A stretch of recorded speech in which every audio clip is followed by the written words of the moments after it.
Amis internautes, n'oubliez pas de liker, de vous abonner et de cliquer sur la note de notification pour ne rien rater. De la profondeur de la crise au sein du parti LD, l'aile Boko était déjà dressée pour aller contre Houndété. C'est un secret de polichinelle que le président Boni Yayi a mal géré son parti. Mais lui jeter toutes les pierres d'Israël serait un péché, car dans les profondeurs de cette crise de parrainage et de positionnement, il y avait déjà une aile qui, à l'évidence, n'est ni Yayi ni Houndété, se mobilisait dans l'ombre. Elle attendait seulement que Eric Houndété soit désigné pour sortir ses griffes et utiliser le même couloir de la justice pour reprendre son récépissé. C'est l'aile proche d'Olivier Bokor à qui Yayi n'avait pas dressé le tapis rouge lorsqu'il était en liberté au moment où il affûtait ses armes contre son frère et ami, le président Patrice Talon, dans sa vision de contrôler entièrement le parti LD. Malheureusement pour lui qui disait mieux connaître le président Talon, les leaders du parti, les démocrates, avaient refusé de le recevoir malgré la pression de la Confédération des pasteurs évangéliques qui voyait déjà en lui le président de 2026. Un affront que Olivier Bokor n'entend pas pardonner à Boni Yayi. Et contre Eric Houndété, sa dent était plus longue.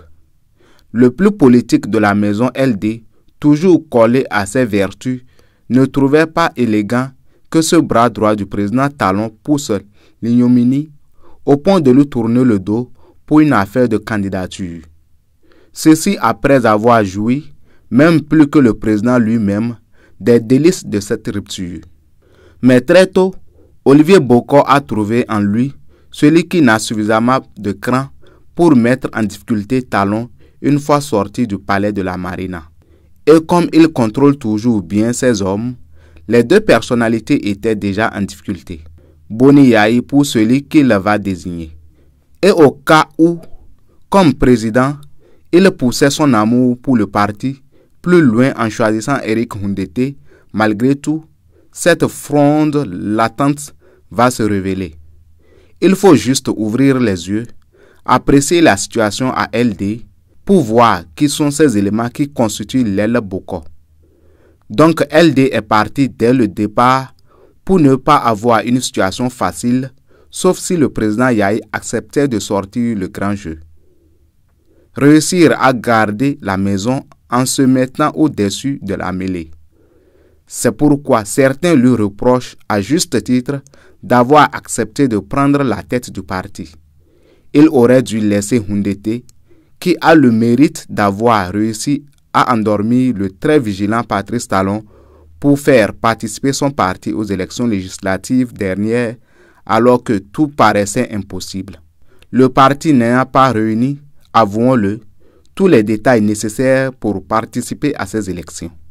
On retiendra de Eric Houndété qu'il avait toujours le génie pour regrouper tous les autres à sa cause comme président et candidat naturel du parti. Hélas, il n'a pas eu cette fortune d'avoir entre ses mains, au moment opportun, le gouvernail du paquebot LD. Donc le parti de Boni Yayi a raté cette présidentielle le jour même où l'ancien président a décidé de prendre les rênes du parti. Aboubakar Takou.